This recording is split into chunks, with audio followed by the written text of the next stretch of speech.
जय हिंद मेरे प्यारे ब्रिजेशन टॉपर। ऐसे ही उम्मीद करता हूँ सब लोग बेहतर होंगे और आप अपनी स्टडी को बहुत बेहतर तरीके से कर रहे होंगे। मेरे साथियों, पिछले लास्ट क्लास में मैंने आपको चैप्टर सेकंड के बारे में मैथमेटिक्स के अंदर इंट्रो दिया था और वहां पे बहुपद कैसे, बहुपद वाले चैप्टर मतलब गुणनखंड कैसे किया जाता है उसको सिखाया था। अब आती है बारी चैप्टर 3 की। बहुत बच्चे कहेंगे सर आपने चैप्टर 3 तो बहुत अच्छे तरीके से पढ़ाया। हाँ, बहुत अच्छे तरीके से मैंने पढ़ाया। आज इस क्लास में हम लोग चैप्टर 3 का फुल रिवीजन करेंगे। वन शॉर्ट क्लास होगी। इस क्लास के अंदर आप चैप्टर 3 के पूरे कॉन्सेप्ट को सीख जाएंगे। तो देर किस बात की, इस क्लास को पूरा देखिएगा, सारे कॉन्सेप्ट को समझिएगा। अगर आपको कुछ समझ में नहीं आएगा तो कमेंट बॉक्स में जरूर पूछिएगा। बाकी इस क्लास को देखने के लिए आपको थोड़ा समय एकाग्र होना चाहिए।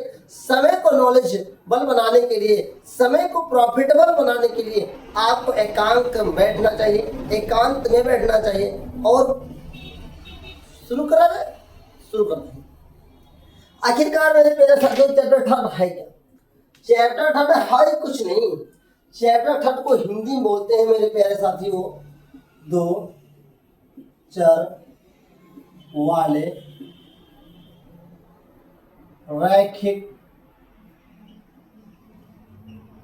समीकरण युग्म। ओके, बस दो चर वाले रैखिक समीकरण युग्म का जो चैप्टर है ये बहुत ही इंपॉर्टेंट है मेरे प्यारे बच्चों। इसे लगभग 10 नंबर के प्रश्न आपके बोर्ड एग्जाम में आते हैं।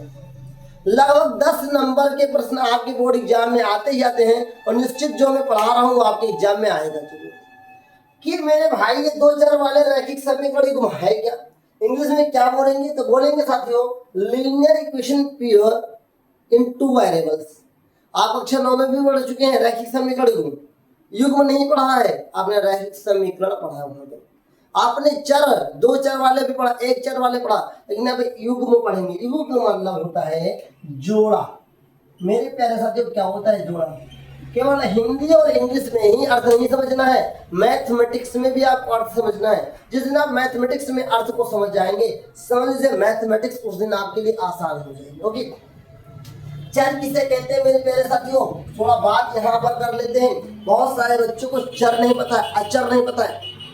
तो मेरे प्यारे साथियों चर मतलब अल्फाबेट, मतलब कि मेरे प्यारे साथियों ए से जेड, ए से जेड तक जितने भी लेटर होते हैं उसे चर कहा जाता है। अब दो चर वाले हैं तो जो आपका क्वेश्चन होगा उसमें दो चर होंगे। एक्स वाई हो सकता है, ए बी हो सकता है, एम एन हो सकता है, एस टी हो सकता है, कुछ भी हो सकता है। मतलब ए से जेड के बीच का कोई दो लेटर हो सकता है जो आपके क्वेश्चन में होगा। कैसे हो सकता है ये प्रश्न?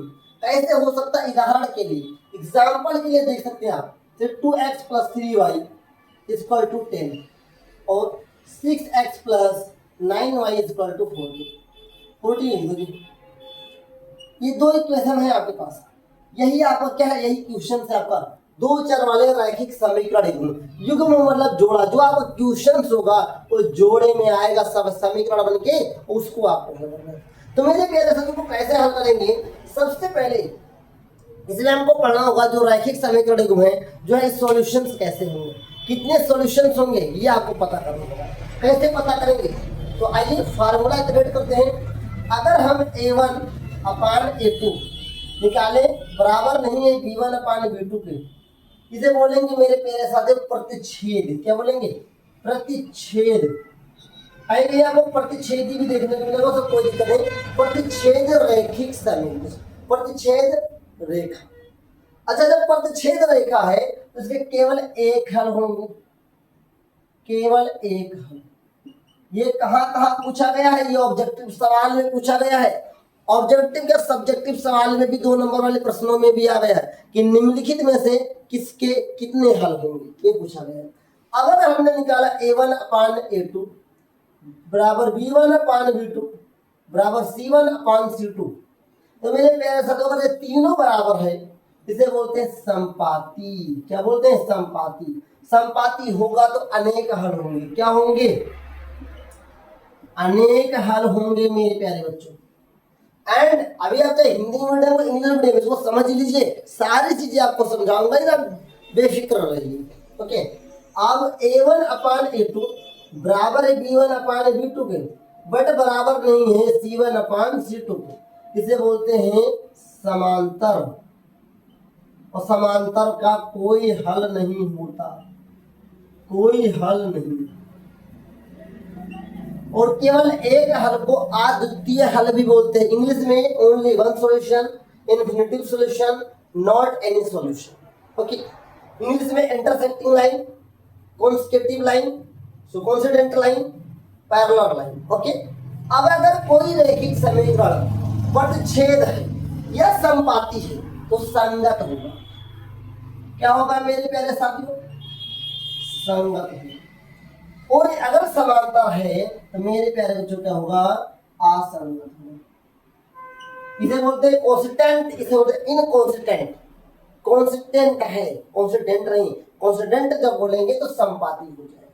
मेरे प्यारे बच्चों, पहले था इसका हमें रैखिक समीकरण वाला जो सवाल था, पहले में ग्राफ पर भी करने के लिए आता था, ग्राफ बनाना होता था। लेकिन वर्तमान समय में जो आपके यूपी बोर्ड और न्यू एनसीईआरटी का सिलेबस है उसमें रैखिक समीकरण चैप्टर से आपका जो ग्राफ वाला वर्क था उसको हटा दिया गया। मतलब केवल अब आपको बीजगणितीय विधि से केवल उसे हल करना है। तो आप सभी को लगभग इस क्लास को बेहतर तरीके से देखना ही चाहिए, बाकी आपकी मर्जी। अभी तक मैंने आपको इतना बताया है, इसके आगे बहुत कुछ सीखना है भाई। A1 क्या है, A2 क्या है, C1 C2 क्या है, ये सब आपको सीखने को जरूर मिलेगा। अब मैं आपको बताने जा रहा हूँ मेरे दोस्त, मेरे प्यारे साथी, A1 A2 B1 B2 और C1 C2 ये सब आएगा कहाँ से? ये अभी आपके माइंड में कुछ बच्चों के चल रहा है। देखिए, जो हमारे पास क्वेश्चन माने थे, हमारे पास क्वेश्चन यही आ गया। क्वेश्चन नंबर 1 आ गया कि निम्नलिखित रैखिक समीकरण युग्म को बताइए पदछेद है कि संपाती है कि समांतर है कि संगत है या असंगत है। आइए पैसे पता। यहाँ समीकरण इसे 1 बोलेंगे, इसे समीकरण हम 2 बोलेंगे। अब देखिए, यहाँ से A1 का मान हमारा 2 होगा, पहले समीकरण से B1 का मान हमारा 3 होगा और C1 का मान हमारा 10 होगा।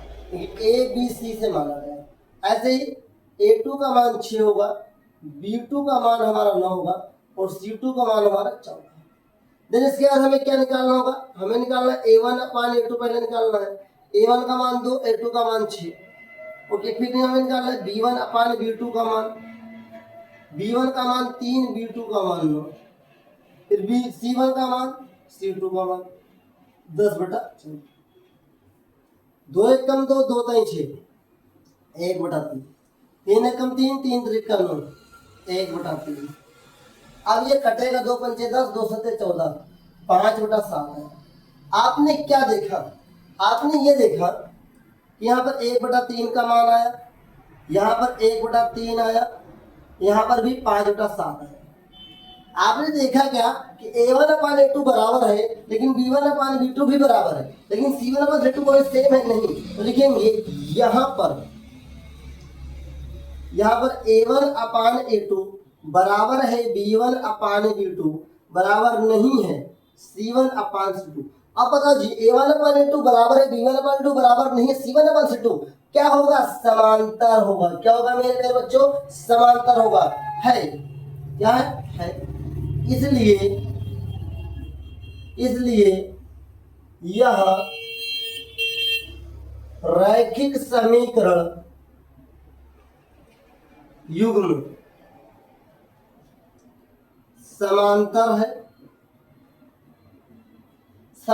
है, अतः यह संगत है।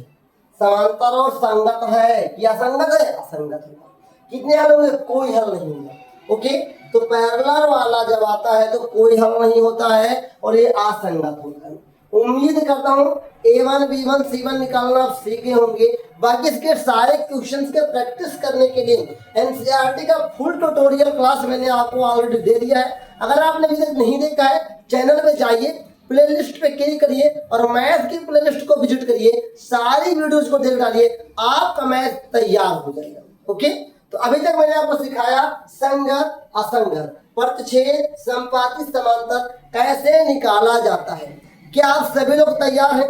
क्या आप सभी को लगता है कि मैथ अब आसान हो जाएगी? हाँ तो मेरे दोस्तों, मैथ बहुत ही आसान है, आपको परेशान नहीं होना है, बस आपको प्रैक्टिस करना है। ये क्वेश्चन सीख चुके हैं, संगत कब होगा, संगत कब होगा, समांतर कब होगा, संपाती कब होगा, प्रतिच्छेद कब होगा, किसके कितने हल होंगे ये मैंने बताया, इसको नोट कर लीजिए। और आइए अब हम देखते हैं कि साथियों किसी सवाल को विलोपन विधि से और किसी सवाल को प्रतिस्थापन विधि से कैसे लगाया जाता है, क्योंकि इस क्लास में हमको पूरे के पूरे चैप्टर 3 को सीखना है और समझना है। आइए साथियों आगे बढ़ते हैं।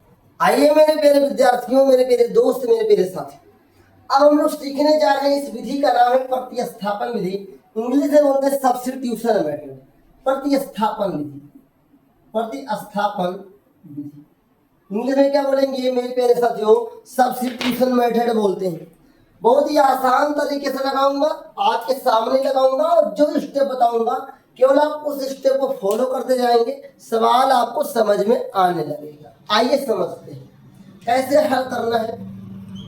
देखिए लिखेंगे, सबसे पहले इसे समीकरण 1 मानेंगे, इसे समीकरण 2 मानेंगे। सबसे पहले हमें समीकरण 1 से या तो हम x की वैल्यू को निकालेंगे या तो हम y की वैल्यू को निकालेंगे। सबसे आसान हम पहले x की वैल्यू को निकालेंगे। हम आसान से आसान पहले करने का प्रयास करते हैं। सबसे पहले क्या लिखेंगे, समीकरण 1 से x का मान लेने पर ओके। अब हम समीकरण पहले 1 को लिख लेंगे, 2x + 3y बराबर 10। हमें x की वैल्यू को चाहिए तो x को बचा के जितना भी होगा हम उसका ट्रांसफर कर लेंगे। 2x बराबर हमारा कितना हो जाएगा, 10 - 3y हो जाएगा। अब हमें केवल x की वैल्यू को चाहिए, हमारे पास 2x है तो हम क्या करेंगे, 2 को नीचे लेकर आएंगे। x बराबर क्या होगा, 10 - 3y बटा 2 हो जाएगा। इस x की वैल्यू को हम ऐसे सबमिट करने वाले कहा, तो लिखेंगे अब x के मान को समीकरण 2 में रखने, हम समीकरण 2 में रखने जा रहे हैं इस वाली वैल्यू को। समीकरण 2 में क्या, 4x + 6y = 12 है। मेरे प्यारे विद्यार्थियों में x की वैल्यू को 10 - 3y/2 को रखेंगे तो x के स्थान पर रखेंगे 4 ब्रैकेट में हो जाएगा 10 - 3y/2 + 6y = 12।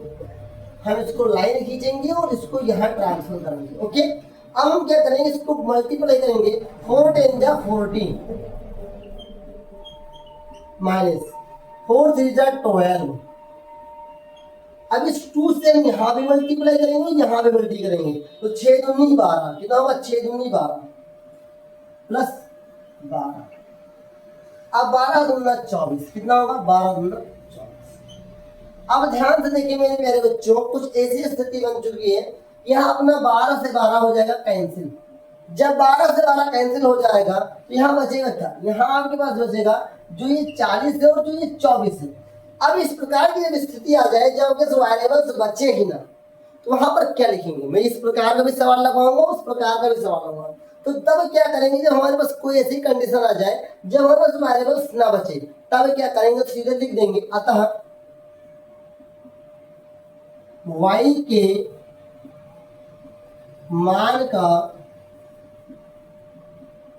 अस्तित्व नहीं है। इसका मतलब हुआ x की वैल्यू तो निकल सकती है बट y की वैल्यू नहीं निकल सकती, ये y अपना गायब ही हो चुका है। उम्मीद करता हूं इतना समझ में आया होगा। अभी इस सवाल के बाद एक सवाल हम और सिखाएंगे प्रतिस्थापन विधि से ही, जिसमें हम x और y की दोनों वैल्यू को निकाल लेंगे, क्योंकि उस सवाल को हम ऐसा ही बनाएंगे। आइए आगे बढ़ते हैं।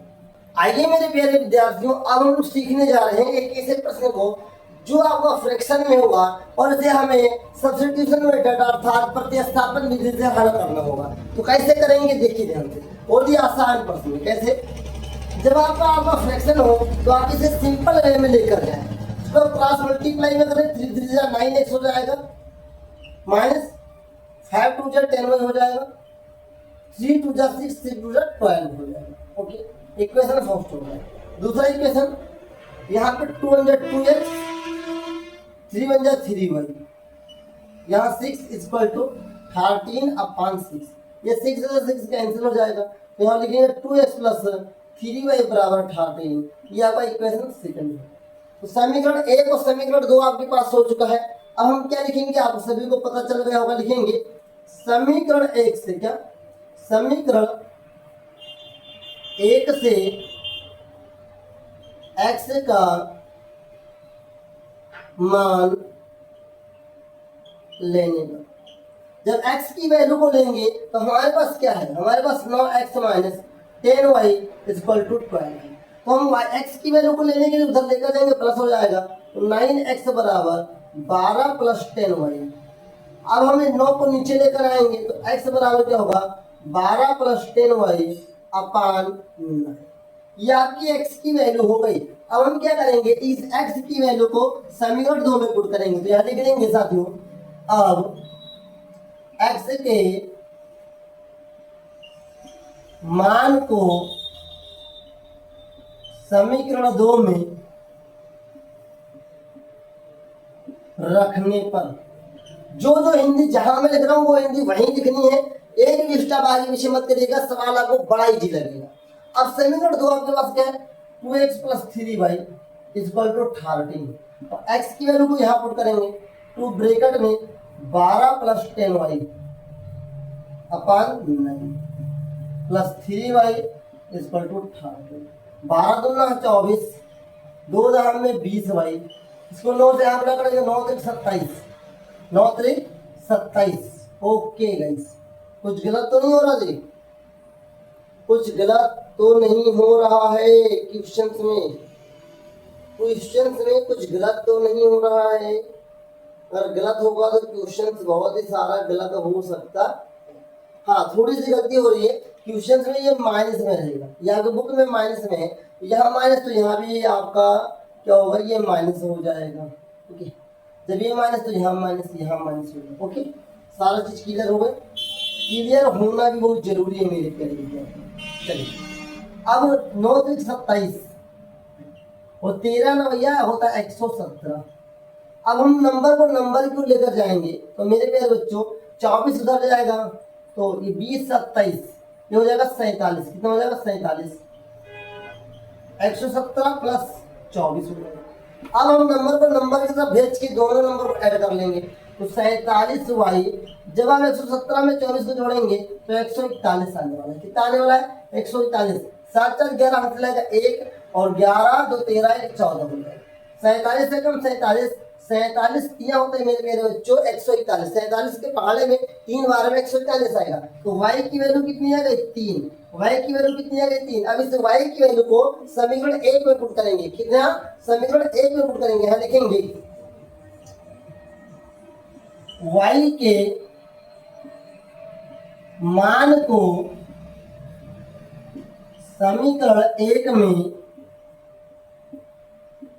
रखने पर, मेरे प्यारे बच्चों, मेरे प्यारे विद्यार्थियों, जब हम क्या करेंगे, जब हम क्या करेंगे, समीकरण 1 में हम इसकी वैल्यू को पुट कर देंगे। तो समीकरण 1 आपका क्या बन चुका है, x बराबर -12 प्लस 10y अपान, तो -12 प्लस 10 मल्टीप्लाई y की वैल्यू 3 अपान 9, क्योंकि जब हमें 10y लिखा तो यहाँ पे मल्टीप्लाई छुपा होता है साथ में।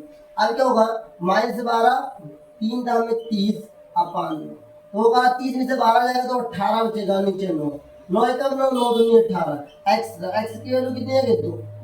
मेरे प्यारे बच्चों, x और y की वैल्यू ही निकालना है प्रतिस्थापन विधि से, कहते हैं। यहाँ सीधे सीधे आप लिख सकते हैं, अतः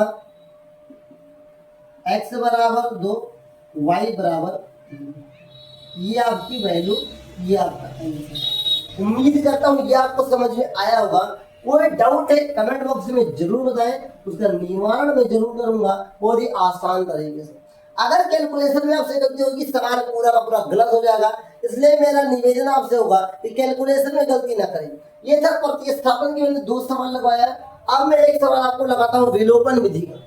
विलोपन विधि इंग्लिश में बोलते हैं एलिमिनेशन मेथड। क्या बोलते हैं, एलिमिनेशन मेथड। ये चूंकि आपका क्लास था पूरा इंट्रो चैप्टर 3 का, बाकी इन सभी सवालों पे, इन सभी टॉपिक्स पे मैंने सैकड़ों सवाल बोल सकते हैं, कई सवाल मैंने हल करवाए हैं। आप जाइए, डिस्क्रिप्शन में लिंक आपको मिलेगी, प्ले लिस्ट में जाइए, वहां पे देखिए, चैनल पे विजिट करिए, बहुत सारे क्वेश्चन मैंने लगवाया है। तो आप देर न करें, सीखना है मैथ बहुत ही आसान भाषा में, तो आज ही विजिट करें और अच्छी तरीके से सीखें। आइए अब हम सीखते हैं विलोपन। अब हम सभी लोग सीखते हैं मेरे प्यारे विद्यार्थियों साथियों विलोपन विधि। प्रतिस्थापन विधि हम लोग सीख चुके हैं, अब हमें सीखना है विलोपन विधि। इंग्लिश में बोलते हैं एलिमिनेशन मेथड। क्या बोलते हैं? Elimination method. इसे बोलते हैं सब्स्टिट्यूशन मेथड। दोनों प्रकार के सवाल बहुत ही इजी वे में लगाना है आपको, बस आपको कैलकुलेशन में गलती नहीं करना है। अच्छा, विलोपन विधि में होता क्या है? विलोपन मतलब गायब होना। क्या होना? गायब होना। एक चीज को गायब करना है आपको। तो जैसे हम एक्स वाई का हमारा फंडामेंटल है, किसी में एस वाई हो सकता है, किसी में ए बी हो सकता है, मतलब एक को गायब करना है। आप चाहे एक्स को गायब करें, आप चाहे वाई को गायब करें, लेकिन एक ना एक को आपको गायब करना है। गायब कैसे करेंगे? जब इन दोनों में एक की वैल्यू बराबर होगी। अगर हम एक्स को गायब करेंगे तो एक्स की वैल्यू को बराबर करेंगे, अगर हम वाई को गायब करेंगे तो वाई की वैल्यू को गायब करेंगे। इसे हम समीकरण एक मानते हैं, आप सभी को पता है। इसे समीकरण हम दो मानते हैं। आइए हम लोग x को गायब करके अपने क्रियाविधि को आगे बढ़ाते हैं। ये क्या लिखेंगे? यहाँ दो x है, यहाँ कितने x है? एक x। तो दोनों x कब बराबर होंगे? जब हम समीकरण को अगर दो से गुणा कर दें तो यहाँ दो x हो जाएगा। उम्मीद करो इतना समझ में जरूर आएगा, क्योंकि हमें x को गायब करना है। x तभी गायब होगा जब दोनों स्थान बराबर होंगे, और दोनों स्थान कब बराबर होंगे? जब यहाँ दो है तो वहां भी दो होना। यहाँ दो कब होगा? जब दो से गुणा करेंगे। ये लिखेंगे समीकरण एक के दोनों पक्षों में, दोनों पक्षों बोले तो बराबर की साइड में, बराबर के उस साइड में, पक्षों में दो से गुणा करने। अब मेरे मेरे बच्चे जब दो से गुणा करेंगे तो दो एक कम दो एक्स, दो एक कम दो वाई, पांच दूनी 10। इसके बाद क्या करेंगे? अब मेरे प्यारे बच्चों हम इसको गायब करना चाहते हैं x को। अब अगर हम दोनों जगह देखें तो यहाँ भी x हमारा प्लस है, यहाँ भी प्लस है। तो जिस हम वेरिएबल को गायब करना चाहते हैं, अगर उसका साइन सेम है तो दोनों समीकरण को आपस में घटाएंगे। मेरी बात को ध्यानपूर्वक सुनिएगा। दोनों के साइन सेम होंगे तो दोनों समीकरण को आपस में घटाएंगे। दोनों साइन सेम होने का मतलब या दोनों प्लस प्लस होंगे या दोनों के दोनों माइनस होंगे। अगर दोनों के दोनों साथियों सेम साइन है, समान चिन्ह है, तो मेरे प्यारे विद्यार्थियों उसका क्या होगा? खंडन होगा और वो घटेंगे। अगर दोनों के चिन्ह एक जैसे हैं, चाहे प्लस प्लस हो या माइनस माइनस हो, तो क्या होंगे मेरे बच्चों? वो क्या होंगे? क्या होंगे? आपस में घटेंगे। लेकिन अगर एक प्लस एक माइनस हो जाता तो जुड़ेगा। लेकिन हमारे केस में क्या है? दोनों के दोनों सेम साइन है, तो क्या करेंगे? दोनों को घटाएंगे। तो लिखेंगे, क्या लिखेंगे? समीकरण एक में से दो को घटाने पर। अब समीकरण में जब मैंने गुणा किया तो हमारे पास क्या आया था? 2x प्लस 3y, तो 2y बराबर 10। दूसरा समीकरण क्या? आपने 2x प्लस माइनस 3y बराबर 4। मेरे मेरे घटाने पर, तो घटाने पर मतलब चिन्ह बदल जाएगा। जब घटाया जाएगा तो चिन्ह बदल जाएगा। प्लस है तो ये माइनस हो जाएगा, माइनस वाला प्लस हो जाएगा, प्लस वाला माइनस हो जाएगा। ये प्लस माइनस कैंसिल हो जाएगा, और प्लस प्लस जब हम चिन्ह बदलेंगे तो जो गोले के अंदर चिन्ह वही काम करेगा। तो प्लस प्लस प्लस हो जाएगा, 3 2 5 बन, और प्लस माइनस माइनस 10 में से 4 जाएगा 6 बचेगा। तो y बराबर ये 5 नीचे आ जाएगा, तो कितना बचेगा? 6/5। तो y की वैल्यू कितनी हो गई? 6/5। अब हम क्या करेंगे? इस y की वैल्यू को समीकरण कहाँ रखेंगे मेरे प्यारे बच्चों? समीकरण हम 1 में रखेंगे। कहाँ रखेंगे? समीकरण 1 में रखेंगे। आइए देखते हैं। लिखेंगे y के मान को समीकरण 1 में रखने का। समीकरण 1 अपना क्या? x प्लस वाई बराबर, x प्लस वाई का मान कितना है? 6/5 बराबर 5। इस साइड में प्लस है, उस साइड में माइनस होगा, तो x बराबर क्या होगा? 5 माइनस 6/5। बहुत सारे बच्चे गलती क्या करते हैं? गलती ये करते हैं कि 6/5 मैंने रखे, फिर माइनस को 5 कर देते हैं। वो सबसे बड़ा गलत मेथड है। बताइए हम लेकर किसको गए हैं? हम लेकर 6/5 को लेकर गए हैं। तो जब हम 6/5 को लेकर गए हैं तो हमको उस साइड में रखना है, 5 के बाद रखना है। ओके, इसके नीचे कुछ तो एक मान लेते हैं, क्रॉस मल्टीप्लाई करेंगे, बचा हम 25 6 कम 6 नीचे 5 कम, x बराबर 19/5। x की वैल्यू कितनी हो जाएगी 19/5, y की वैल्यू 6/5। यहाँ लिखेंगे मेरे प्यारे बच्चों, अतः x बराबर 19/5 कितना 19/5 और y इक्वल टू 6/5। ये आपका आंसर होगा। उम्मीद करता हूँ कि आपको विलोपन विधि भी और प्रतिस्थापन विधि और प्रतिच्छेदन संपाति समांतर संगत असंगत कोई हल नहीं, सब कितने हल हो सकते हैं, यह कोई अद्वितीय हल, ये सब निकालना आप लोग जान गए होंगे। अगर कोई डाउट है कमेंट बॉक्स में जरूर पूछिए। बाकी एनसीईआरटी के फुल ट्यूटोरियल क्लास के लिए आप हमारे प्लेलिस्ट में जाइए, देखिए जरूर। चैनल पे पहली बार सब्सक्राइब कर लो अपने बोर्ड एग्जाम को बेहतर तैयारी करने के लिए। बाकी कैसी लगी क्लास कमेंट बॉक्स में जरूर बताइएगा। जो भी आपको कुछ कमी लगी हो कमेंट बॉक्स में बताइए, जो कुछ नया लगा हो वो भी सीखिए और अपने दोस्तों तक शेयर करिए। अगर मैथ आपको कठिन लगता है तो मुझे लगभग 2 महीने समय दे करके देखो, मात्र 2 महीने में आपके मैथ के अकॉर्डिंग सोचने का तरीका बदल जाएगा। बाकी मैथ में ये नहीं कह रहा हूँ कि 2 महीने पूरा सिलेबस खत्म हो जाएगा, खत्म नहीं होगा, खत्म हो जाएगा बट समझ में नहीं आएगा। समझ के साथ खत्म करने के लिए लगभग 6 महीने का समय लगेगा। मुझे लगभग 6 महीने का समय देंगे तो मैथ इतनी स्ट्रांग हो जाएगी। एक क्लास 10 का मैथ तो आप कह देंगे निकल जाएगा, उसके बाद 11th 12th भी निकल जाएगा। तो अभी क्लास 10 को बेस्ट करने के लिए हमसे जुड़िए, ऑफलाइन हो या ऑनलाइन। अगले आगामी 6 महीने का समय दीजिए, बहुत ही बेहतर तरीके से आपकी तैयारी हो जाएगी। बाकी मैंने ऑनलाइन सारे क्लास आपको दे दिए हैं, जाइए सबका रिवीजन करिए, सबको अच्छी तरीके से देखिए। ये क्लास कैसे लगी लिंक डिस्क्रिप्शन में है, जाकर के प्लेलिस्ट को जरूर देखिए। क्लास का रिव्यू अपने दोस्तों तक शेयर करना ना भूलें। बाकी अच्छी चीजों को शेयर करना अच्छी बात है। मिलते हैं नेक्स्ट क्लास में, तब तक जय हिंद, वंदे मातरम।